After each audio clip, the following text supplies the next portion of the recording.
This stunning piece was a gift from friends, purchased at a garage sale 10 to 15 years ago, and displayed in their bathroom until given to the owner. Made by Tiffany Studios in New York, confirmed by the Tiffany Studios mark at the bottom, crafted around 1905, it features a verdigris patinization on bronze, showcasing Tiffany Studios' prominence in the Art Nouveau movement.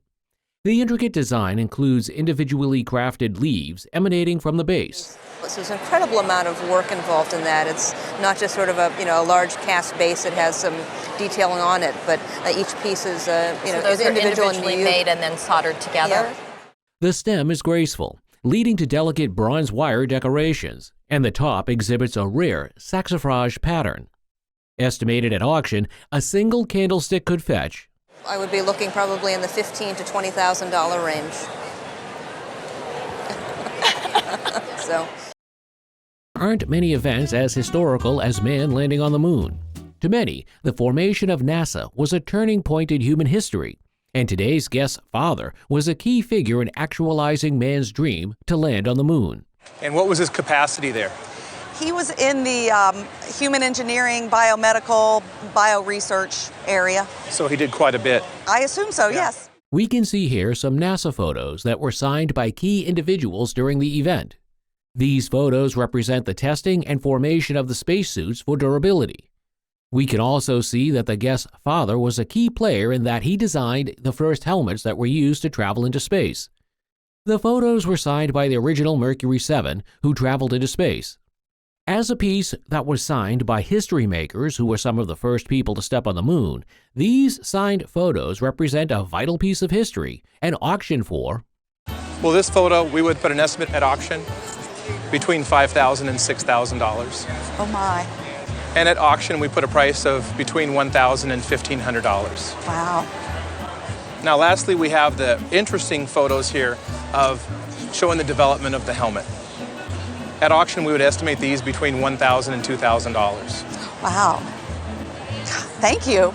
It's exciting. So we have an estimate at auction of between $7,000 and $9,500. Mother received this piece around 15 years ago from her friend's husband after her friend passed away. Guest's mother stumbled upon the package on the driveway while watering plants, unaware of its presence, as she typically enters through the garage. The piece dates back to around 1918 or 1920, blending elements from both Edwardian and Art Deco styles. So this is really a nice transition piece, moving through the Edwardian, some little details there as we move into the Art Deco period.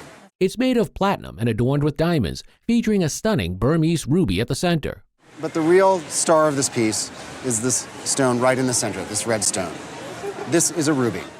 The ruby, weighing around 3 carats, is unheated and highly valuable in today's market. Despite its quality, there are no marks indicating its origin or designer.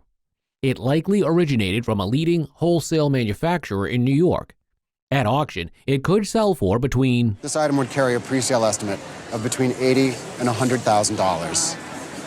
Very nice. Was purchased by the guest at an estate auction in Saline, Michigan. I've always assumed it was the angel Gabriel, and I loved everything about it, so we bought it. The weather vane is an authentic piece, unlike many false sheet iron weather vanes that exist.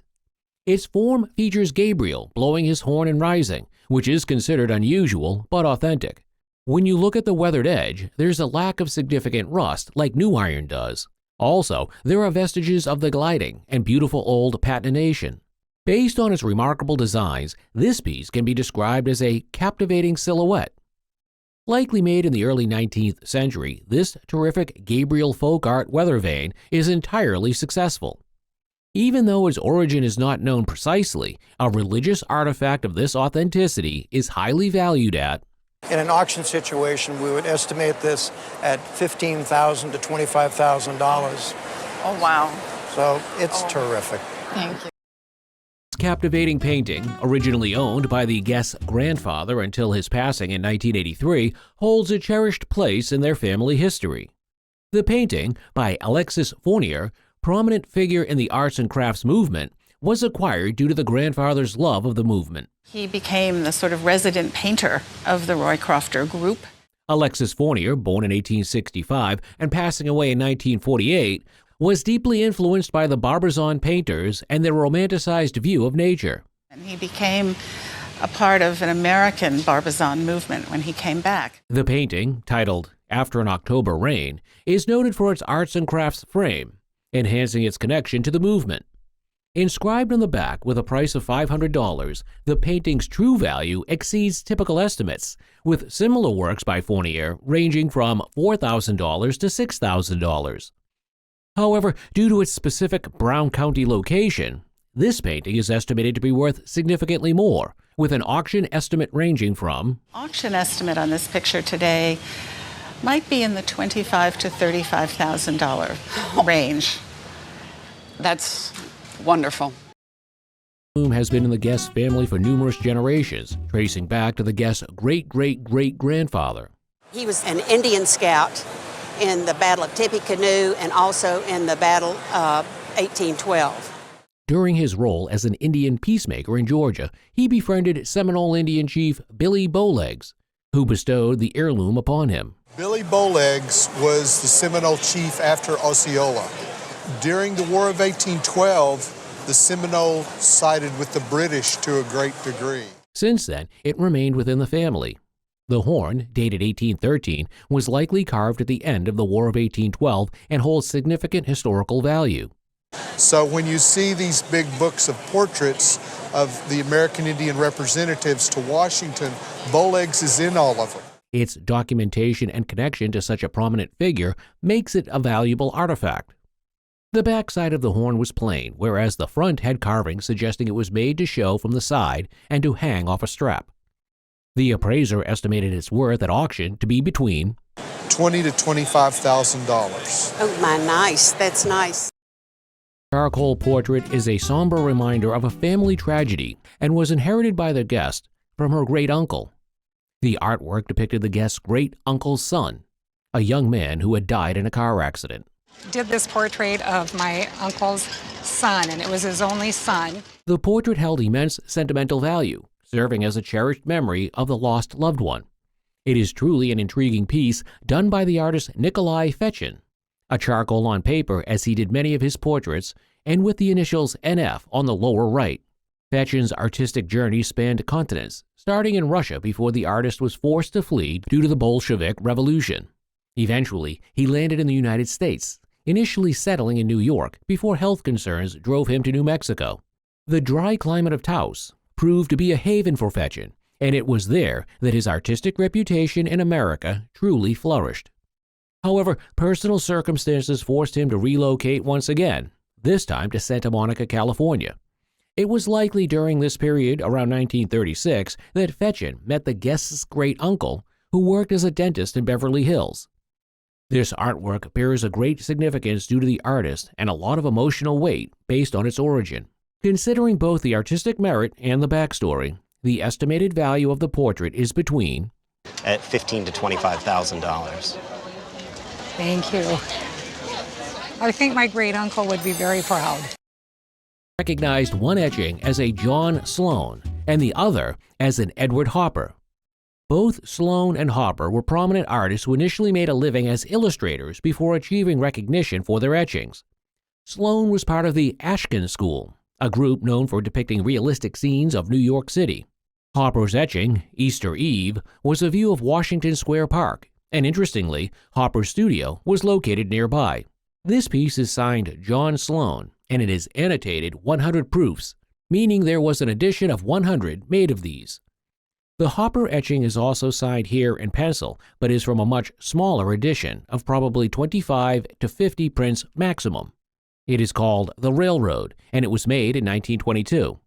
They are both in excellent, near as-issued condition, and at auction, the Sloan etching, which is less rare, would go for around $5,000. While the Hopper etching, The Railroad, from a smaller edition, is valued at has a replacement value of about $100,000.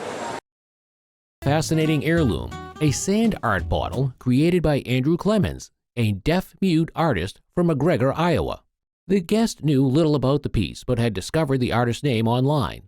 The only thing I could come up with was, I guess, is Andrew Clemens. But as far as that, I don't know anything else about it. A paper label on the bottle reveals Clemens's name and the origin of the colored sand, pictured rocks, a location known for its mineral-rich runoff. The intricate details within the bottle, including an American eagle and flag, were all meticulously crafted from individual grains of sand. Clemens's sand art was a popular gift item in the late 19th century, often given with personalized labels like the one found on the guest's bottle. And you can see this was from Miss Emma Kaufman, given to her by someone who actually lived in the vicinity of McGregor, Iowa. While the market for Clemens's work was limited, its value has risen significantly. The estimated retail value of the guest's sand art bottle is somewhere between $30,000 and $50,000. Wow. That's a lot. In a landscape painting they had purchased for $3,000 at an estate sale a few years ago. The guest recognized the artist's name, Edward Bannister, from a previous episode of Antiques Roadshow. Bannister was an African-American artist who flourished in the late 19th century. Despite the lack of a confirmed date, the painting was created around 1885 based on Bannister's career timeline and the painting's style. Several aspects of the painting, the impressionistic brushstrokes, the overall muted tones, and some minor cracking were all consistent with an old oil painting. Some condition issues, such as minor paint splatter, that would benefit from professional conservation was observed. The most intriguing revelation came from the potential value of the painting. In its current condition, the estimated value is... So as is, I think I would probably price it at around $40,000. On the show today is a porcelain figure with intricate details. The guest inherited it from her father. Crafted in England circa 1865, it embodies the craftsmanship of the Victorian era. Staffordshire figurines, they're mostly depicted in terms of people, things having to do with Great Britain. Right. But they did make some things. And showcases Franklin's iconic look, Benjamin Franklin. His attire and each element represents his roles as a statesman, inventor, and a philosopher. All of which are now immortalized in this figure, as well as its timeless craftsmanship, which makes it truly special. As such, in today's market with its symbolic representation and historical craftsmanship, this figure would sell for... I would think a conservative retail price for this piece would be somewhere between $800 and $1,200. Delve into the extraordinary world of an artwork that defies stillness, where every twist and turn tells a story of fluidity and grace. Our guest showcases this kinetic sculpture, acquired by her parents at an exhibition at the Delgado Museum in New Orleans in the late 1950s. The maker of this piece was none other than George Rickey. He was an American sculptor whose interest in mechanical things was reawakened during his wartime work in aircraft and gunnery systems research and maintenance. Featured on this piece are mostly free-moving parts, as expected of a kinetic sculpture. At its base lies a sturdy foundation, aiding the object in maintaining its movement. While it has suffered some damage, it has been carefully repaired. We noticed that there were maybe some small elements missing from the top. The base has suffered a little damage and has been repaired. However, there are a few missing elements on this item due to long-term possession and constant relocation. This mesmerizing work of art, though damaged, remains valuable. Moreover, the personal emotions it evokes are priceless.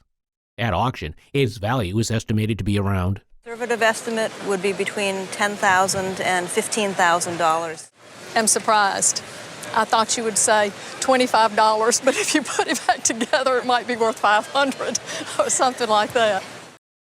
The visit piece, cherished by the guest, holds a deep historical significance and personal connection. Passed down through generations, it was once owned by the Fishers. But I know my mother-in-law did. My mother-in-law was the oldest and I would say favorite niece of the Fishers, and because of that, and they had no children. The guest describes it as a slice of history that they are privileged to own, intending to keep it in the family for generations to come. Although it's only been worn once, the guest plans to showcase it at a special event, paired with a V-neck dress to highlight its intricate beauty. The estimated value at auction for this necklace is $40,000 to $60,000. That's unbelievable. But for insurance purposes, it's valued at approximately... I would estimate the value at approximately $120,000. Wow. That makes my heart skip a beat. With its unusual and mysterious origins, has been in the family for years, initially owned by the guest's affluent great-aunt Flora. Made in Germany around 1910 to 1915 by Simon and Halbig, renowned doll makers of the time. This particular doll was usually much smaller, and they were called Little Women. I've never seen one in this much larger size. Despite the lack of the usual Simon and Halbig markings, the doll's long face and open-closed mouth with painted teeth are telltale signs of its origin. Originally part of the series called Little Women, this doll's larger size adds to its rarity and charm. While the doll's body is antique, it's likely not the original, as these toys were often repaired or replaced over time. In today's market, this unique doll would sell for an estimated... This doll would sell from $1,800 to $2,000. That's good. Aunt Flora would be pleased. Unique dolls crafted by Ella Smith in Roanoke, Alabama, belong to the guest's eccentric great-aunts. Made around 1910, these cloth dolls were part of Smith's line of indestructible dolls. They are made of cloth, which she was trying to come up with a doll that she felt would compete with the bisque and china dolls, which were very fragile. The dolls, though initially found terrifyingly hideous by the guest, have stood the test of time, showcasing their durability and charm. Smith's innovative approach included heavily painted fabric with oil paint for a durable finish, and incorporating plaster into the head for weight and realism. Originally featuring fabric ears, later versions had molded ears, indicating the guest dolls are among the earlier models. These particular dolls are rare due to their human hair wigs, adding to their value and uniqueness. Despite their initial terrifying appearance, these dolls are valued between... Your dolls are worth around $1,100 to maybe $1,300 retail. Goodness gracious. A piece. A piece. Oh. Mack dump truck belonged to the guest's father, dating back to the 1920s. It was discovered when the guest assisted their father in demolishing a garage, and has retained in their possession since then. My husband and I, we helped my dad tear the garage down. He said, take all this stuff home, and it has sat in my house ever since.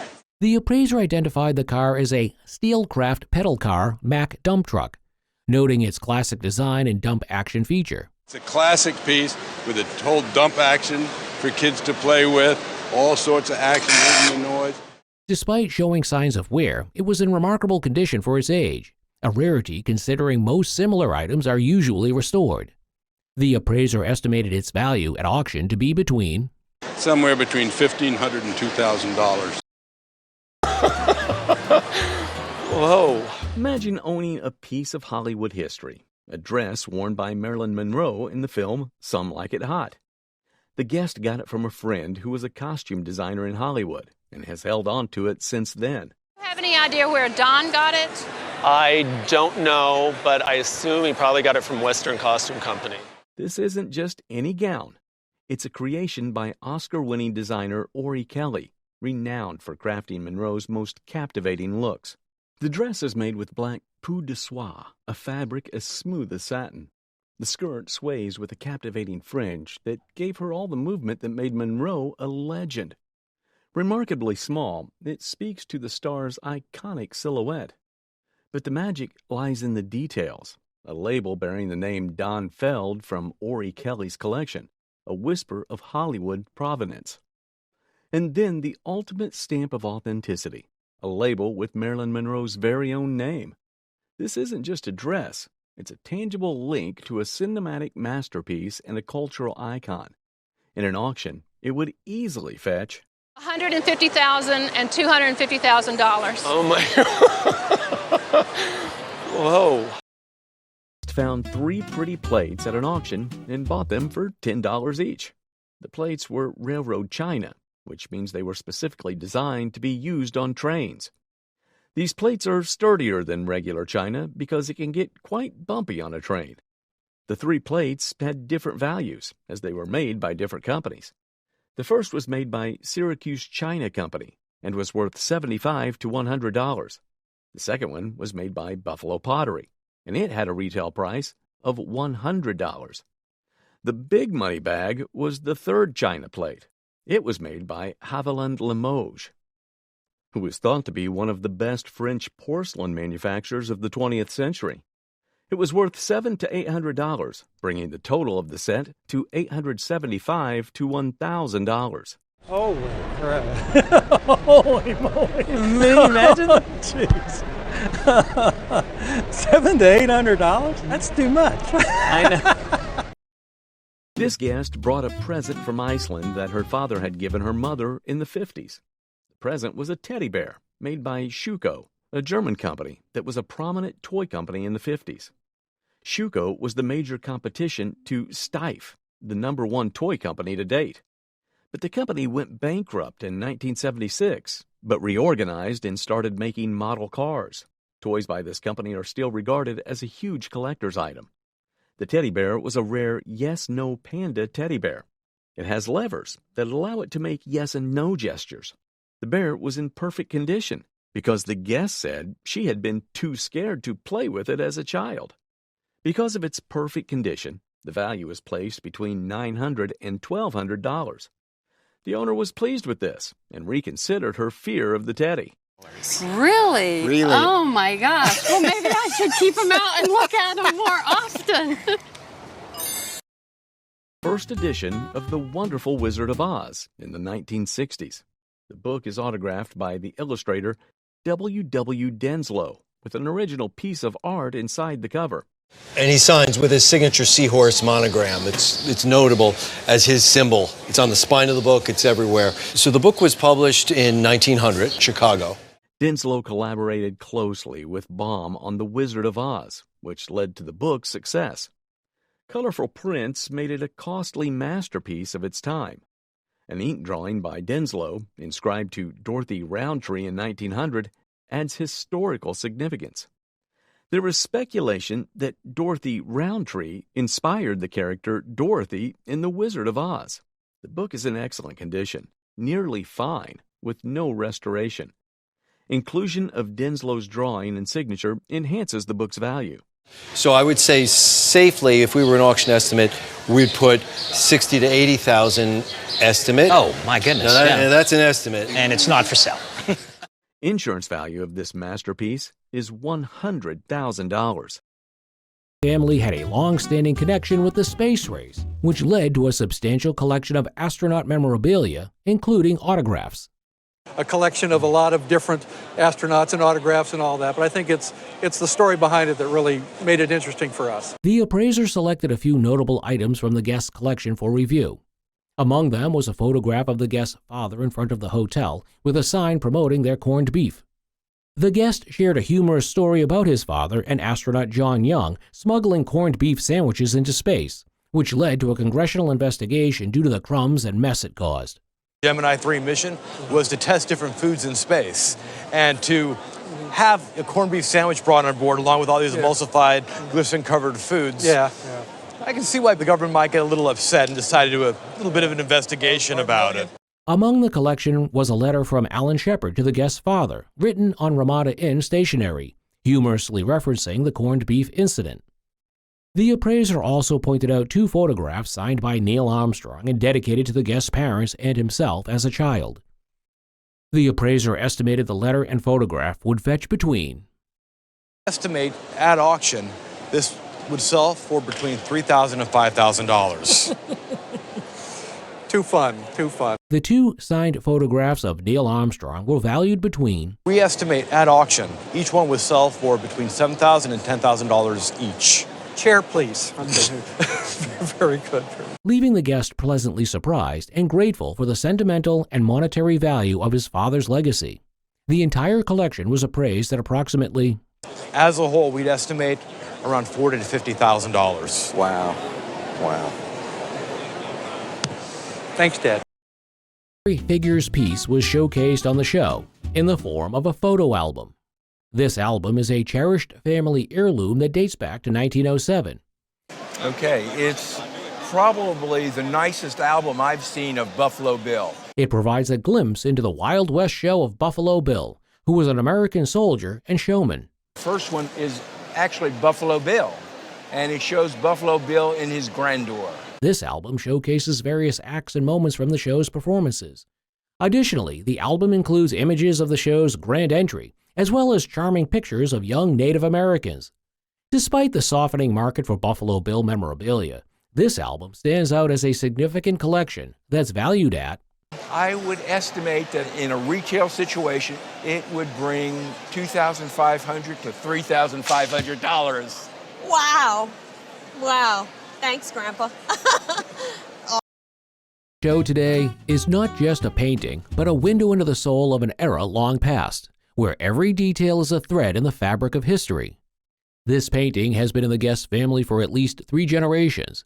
It was created by a very skillful artist, Julian Underdonk, an American Impressionist painter known for his captivating depictions of Texas landscapes. He was also heavily influenced by the Impressionist movement, particularly by his father, who was also a painter. Dating back to the early 1900s, this piece of art truly is captivating. Depicted in this painting is a Long Island scenery featuring a colorful landscape, a body of water, and the sky. Visible on the painted sky are some cracklure patterns, which are signs of natural aging and shrinking in the materials used in the painting process. One of the things that we still see in the sky is a cracklure pattern. However, some restoration work has been done on the painting.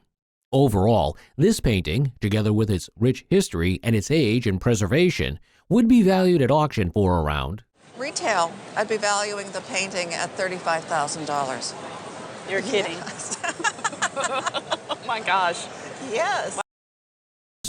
Linked to Kuniharu shows amazing skill in how it's made, with lots of attention to detail and a great sense of how it looks. Several years ago, an individual attended an auction at a local church in their town.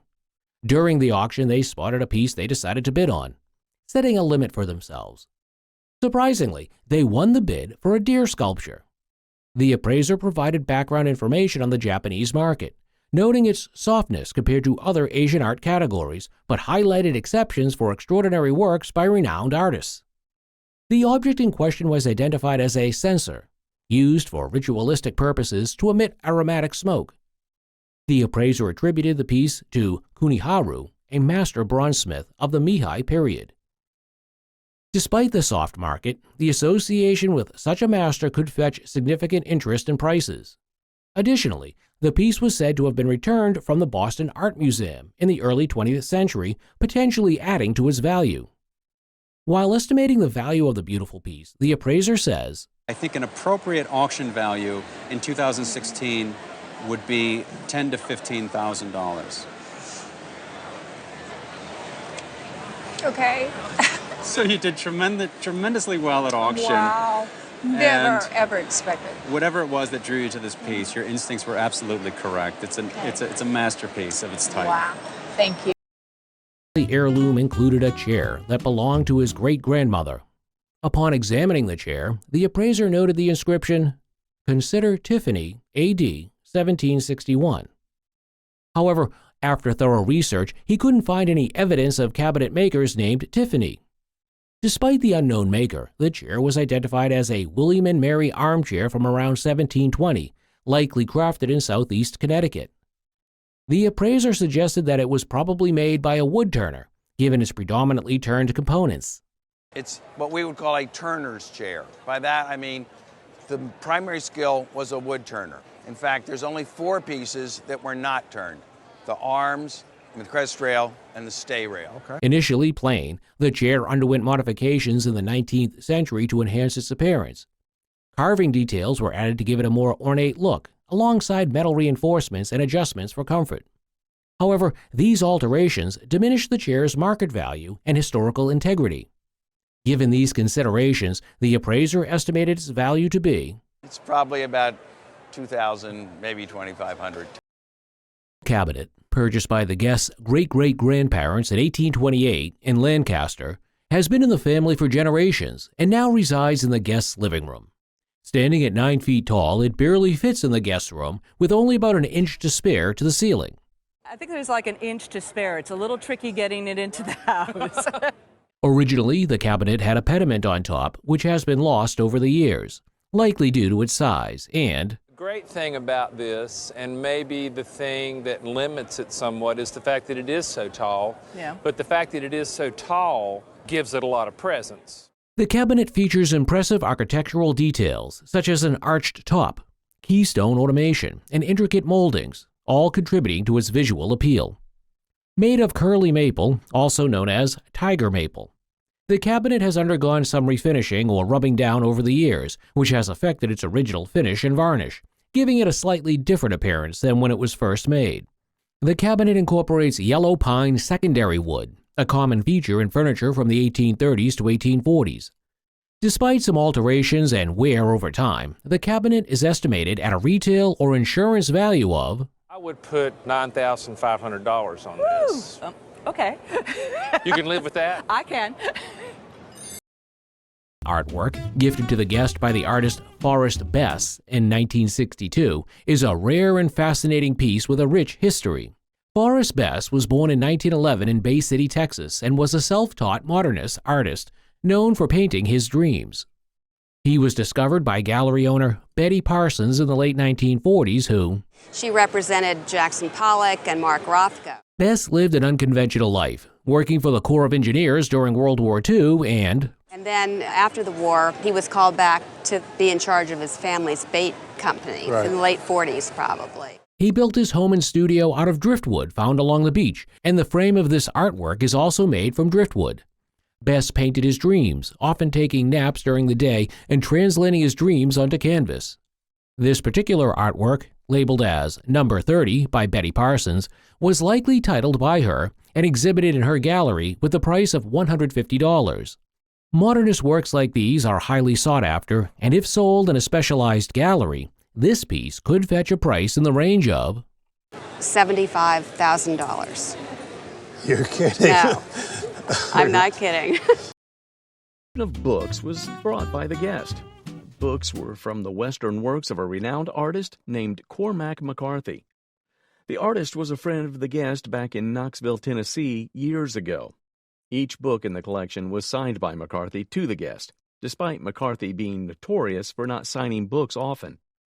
The appraiser identified each book as a first edition, and well-preserved dust jackets were significant for their value.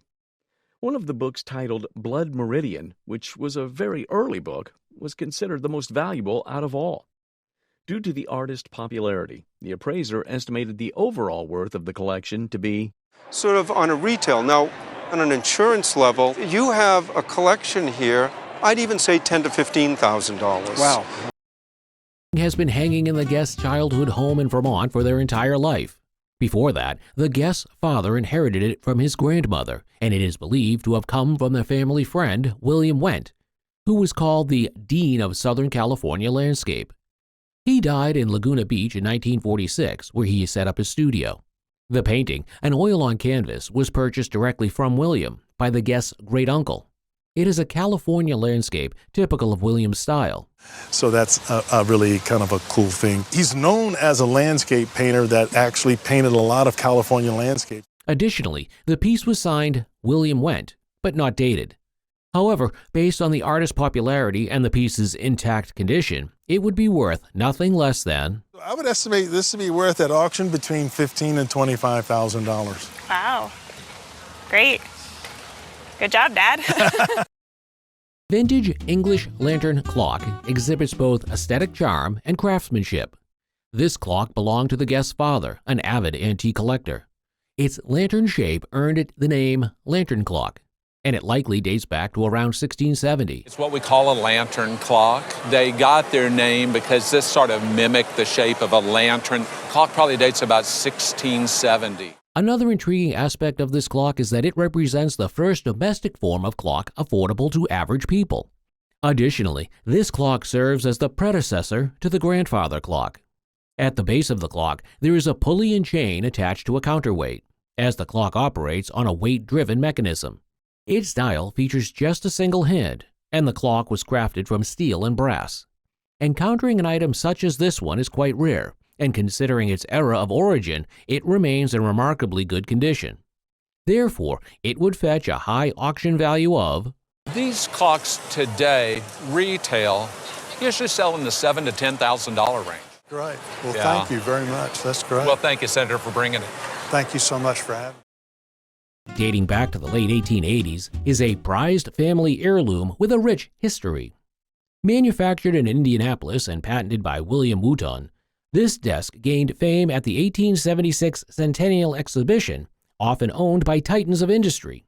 This particular desk, known as the ordinary version, is actually quite rare due to its diminutive size. And what makes this special is its diminutive size. This measures 36 inches wide, and it was referred to as a ladies.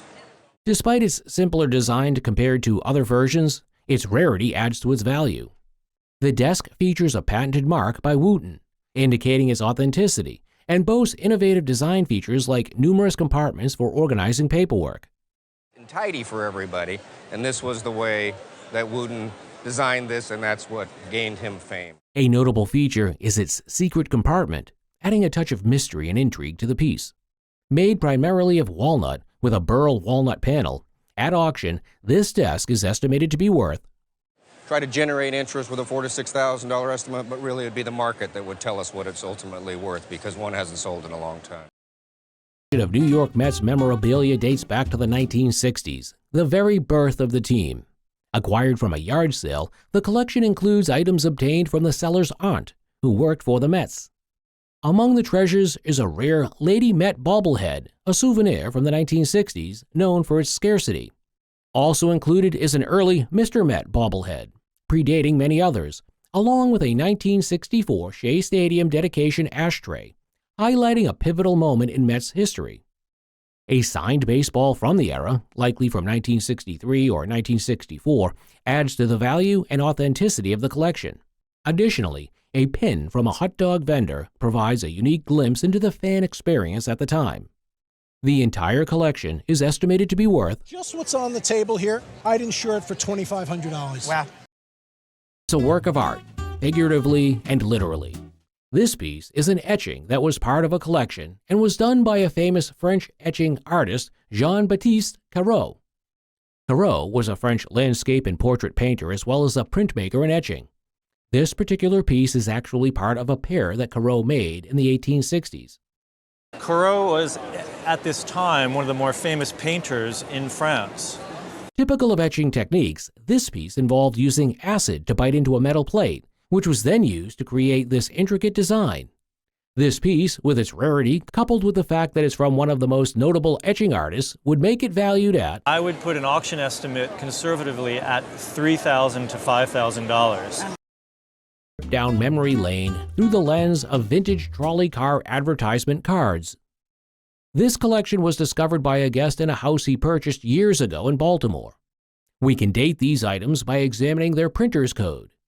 This particular card was produced in October 1933. Considering its rich history and the length of time since it was made, the showcased card would fetch an auction value of would run $300 to $400 for that piece. A second card advertising chewing gum would be valued at auction. You're looking at $200 to $300 for this. The third card, depicting an orange advertisement, would fetch a value of around about $400 to $500. Oh my gosh. And the fourth card, from the 1933 Chicago World's Fair, has a rich provenance and is valued at Right. This is a $500 piece. There is also another card advertising soap, estimated to be worth at auction.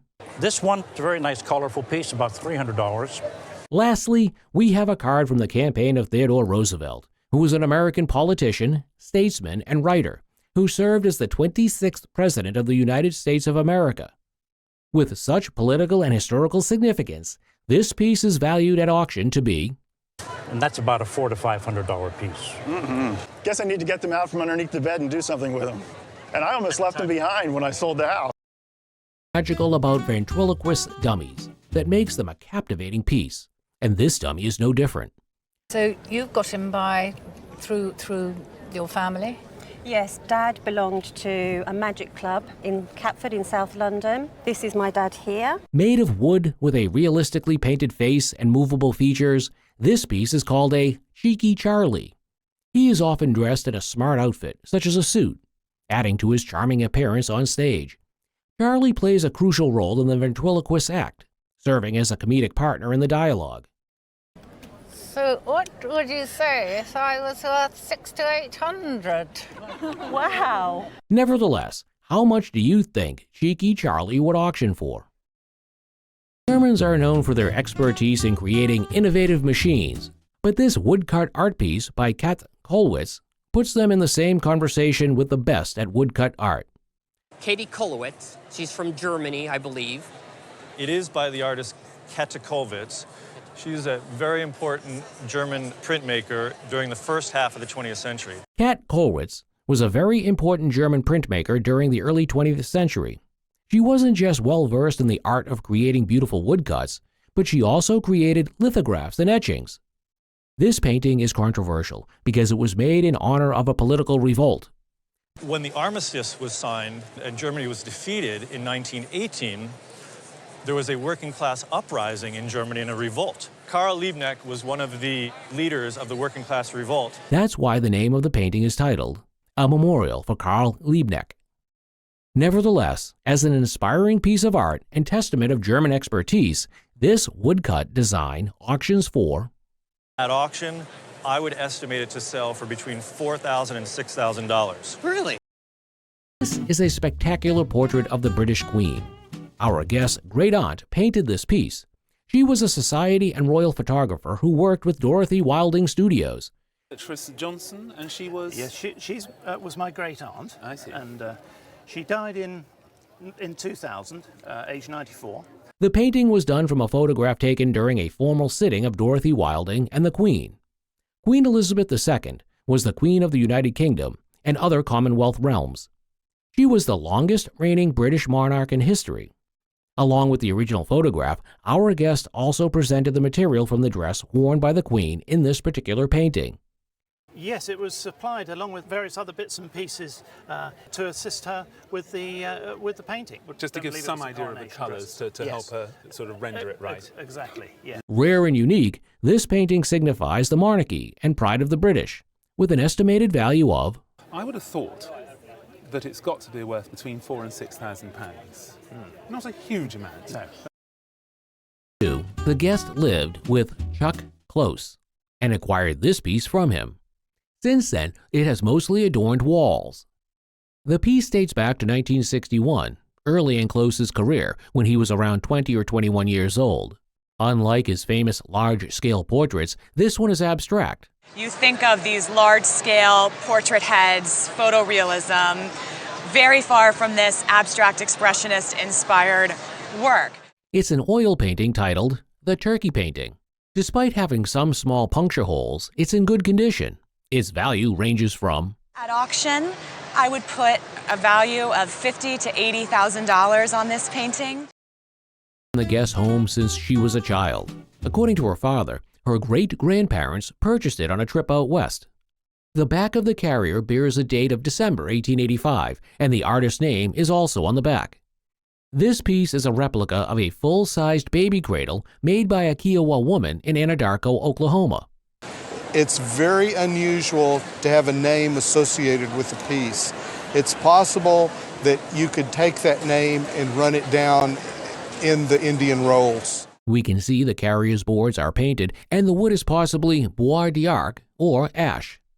This is a flap that would have gone across the top, where this is over the front of it. It would probably cost a grand sum of $300 to $500. The painting is very Kiowa in style, with a design that some people say represents a scorpion.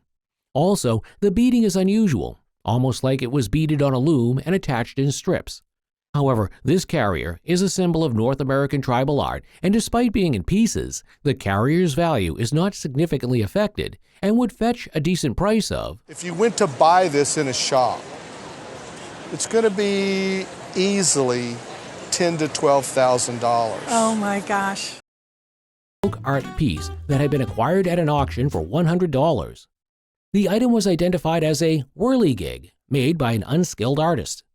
The piece was believed to have been carved as a gift or presentation, potentially by someone returning from service. Whirligigs typically had moving arms and were placed on fence posts to spin in the wind. This particular piece featured original paint and decorative elements like buttons. Additionally, it had a removable hat with a badge on top, likely representing a police officer. The item showed signs of outdoor exposure, with damage on the foot and hat. The appraiser highlighted that, with folk art, damage can actually add character and increase appeal for collectors. Estimated to date back to the 1880s or 1890s, the suggested value was, We all think that he's probably, in the condition he's in, is worth between $1,200 and $1,500. jacket belonged to John Burke, a radio gunner during World War II. It's a Type A2 jacket favored by pilots and crew members. Soldiers frequently adorned and personalized their jackets. John's jacket boasts the name Johnny and his wife's name, Mary, elegantly painted on it. Additionally, it showcases Century bombers for the 100th Bomb Group. It displays his B-17 named Easy Goin' on the back and the bombing missions he completed.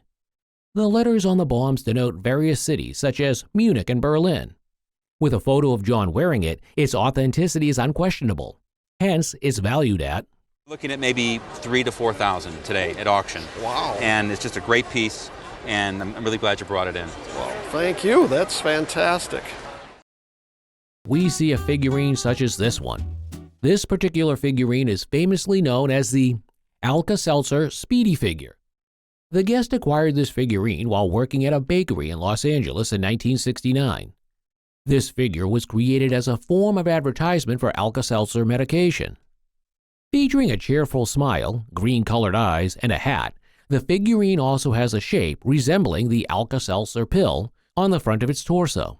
Interestingly, this figurine is actually in good condition, and that would influence its value positively at auction. Also, the appraisal added that this is a historically significant advertising figure that he had never seen before, coupled with its impeccable preservation, and valued it around. Would be thrilled to pay $4,000 to $5,000 for this incredible Speedy Alka-Seltzer. In a surprising turn of events, the owner of the figure reached out months later to the Roadshow collector who had initially appraised it, looking to sell the item, and he successfully sold it to the collector. However, in today's market, the collector later opined that this figurine, with its historical significance to medicine and advertisement form, would sell at around. At auction, I would probably estimate it at like $2,000 to $3,000. A little bit less than I paid for it, but I don't care. I love it. Came from the guest's mother, who acquired it at an estate sale. Although unaware of the exact purchase price, the guest noted that it was acquired for a nominal amount. According to the guest's mother, the vase was believed to be a valuable Tiffany piece used by ladies to carry flowers to social events instead of wearing corsages. However, the appraiser identified it as a flower-form vase crafted by Letts, an Australian company often confused with Tiffany due to their similar styles. This particular vase, likely designed by artist Coleman Moser, showcased unique decoration not typically seen on flower-form vases.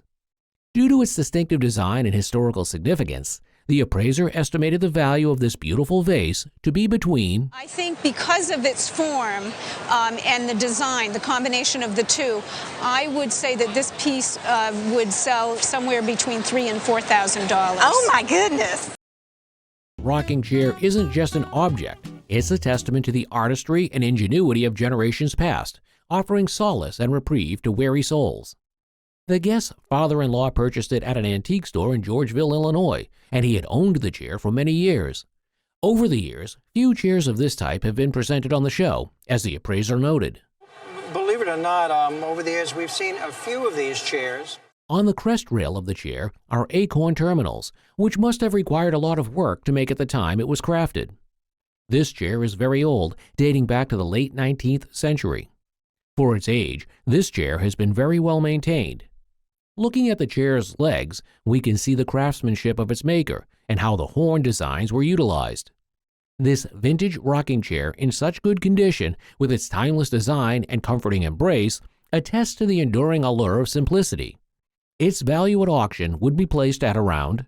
I would think probably in the area of about $2,000 or $2,500. Guests stumbled upon the doll in the attic trunk while clearing out their late husband's sister's belongings.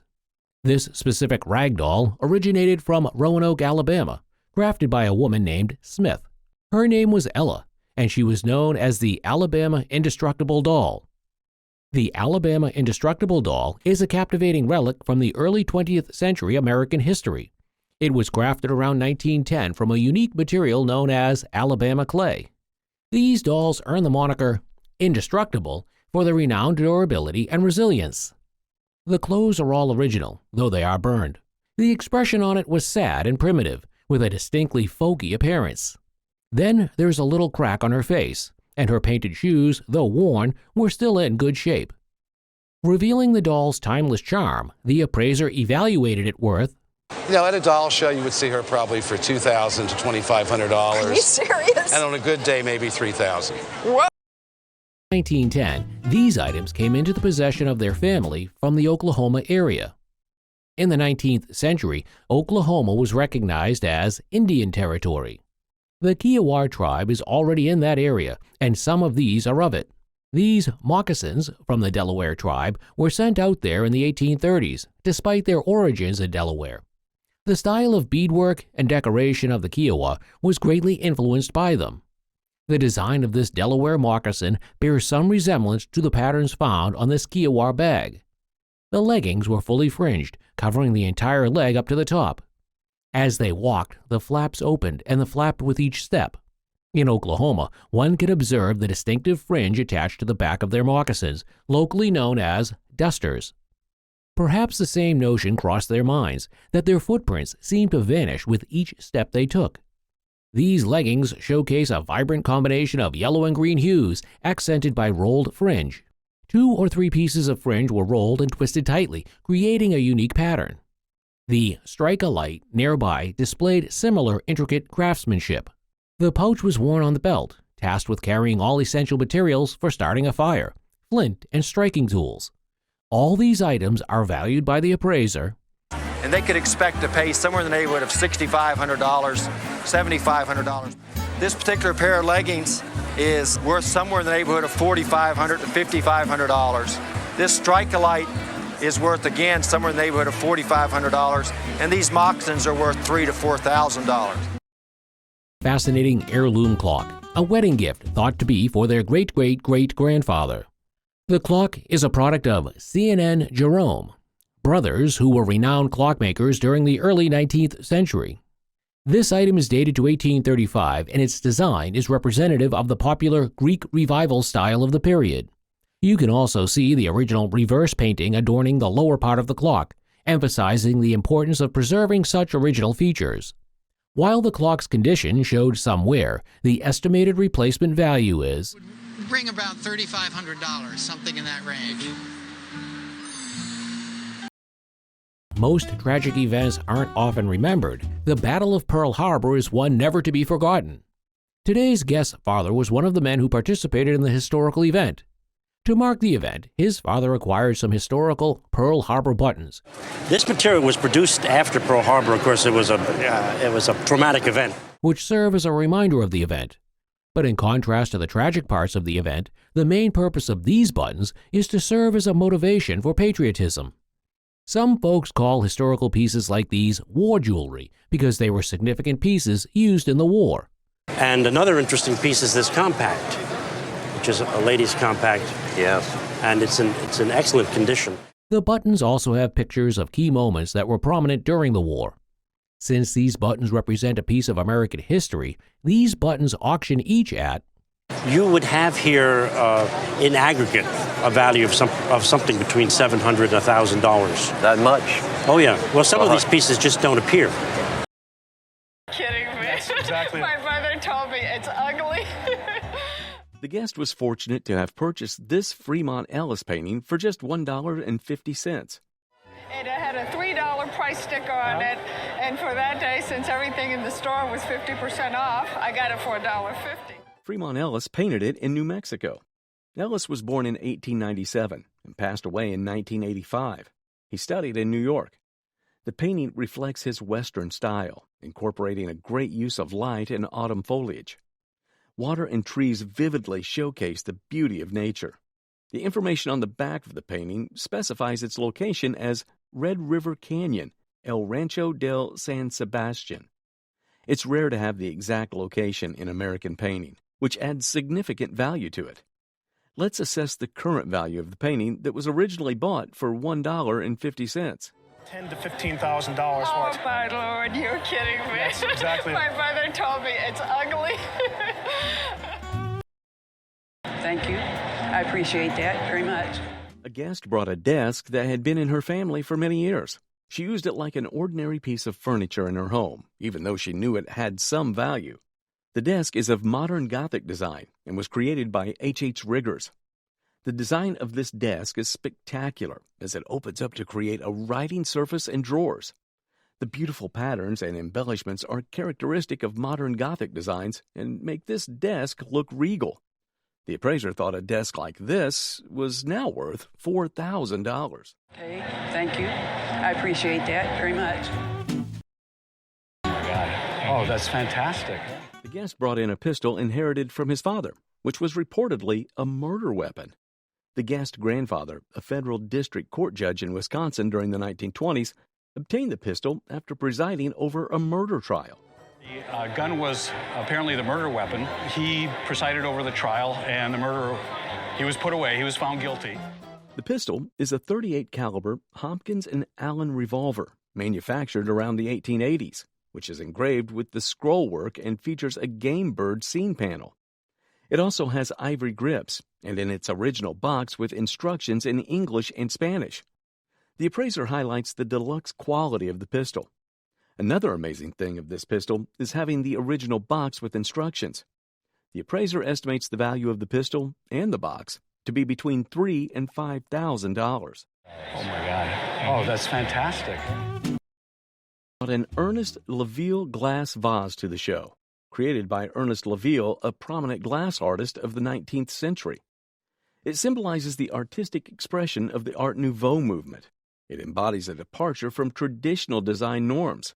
It also exhibits meticulous hand craftsmanship and innovative techniques that feature intricate organic motifs inspired by nature. It's a collectible item sought after by art enthusiasts and collectors. The appraiser values it at $8,000 and $10,000. Thank you very much. People have taken delight in owning items that carry a rich legacy, and this guest on the show exemplified this sentiment. He possessed artifacts from the Yale Football Association that once belonged to his uncle, John Augustus Hartwell. John Augustus Hartwell, he was a right end for the team. The team was undefeated that year in 1891. These items were from the Yale championship team of 1891. In that remarkable year, amidst the presence of 40,000 spectators, the team achieved victory without a single loss throughout the season. John Augustus Hartwell shared the field with notable players like Walter Pudge Hefflinger, recognized as one of the first professionally paid football players of the era. They're well preserved. They should stay that way. The appraiser provided an estimate of $4,000 to $6,000 for the pair of items that later raised to $10,000. However, the guest was sure of keeping those items within the family. Any plans for what you're going to do with it? I would like to keep them in the family. Using it as an umbrella stand. You should stop using it as an umbrella stand. This guest brought in a vase that she inherited from her grandparents. Not knowing what it was, the guest had been using it as an umbrella stand. She was surprised to find out that it was a Weller and Roseville woodcraft vase from 1920. The Weller and Roseville Pottery Company was a popular pottery collection in the 19th and 20th centuries. Because the collection is popular, Weller and Roseville woodcraft collectors are very picky. So the hairline break in this piece brought its value down to $1,500 to $2,000. The happy guest pledged to stop using it as an umbrella stand. I guess I'm going to have to stop using it as an umbrella stand. You should stop using it as an umbrella stand. Priceless, but antique clocks can be worth thousands of dollars. This guest recalled watching the Roadshow at home when they stumbled upon a box featured in the Las Vegas episode. Upon recognizing the box, the guest excitedly retrieved a clock from their mantle with the same signature, linking it to Samuel Bing, the founder of the Art Nouveau movement. The appraiser noted the similarity between the guest clock and another one, mentioning that it was made by Alfred Louis Dugal and retailed by Samuel Bing, dated 1902. The guest mentioned taking the clock to a local antique clock dealer who couldn't repair it, so they added a piece to make it appear functional. Based on its condition, the appraiser estimated the value of the clock to be in the $3,000 to $5,000 range.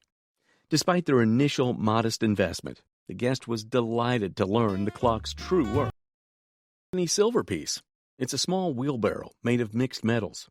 The outside of the wheelbarrow is made of copper, while the inside is covered in gilt. This piece was heavily influenced by Japanese culture, and it was made between 1870 and 1880. Even though it's small, the intricate designs on this piece make it one of Tiffany's best collectible works. The appraiser considered it to be worth between $10,000 to $12,000. Wow. Thank you very much.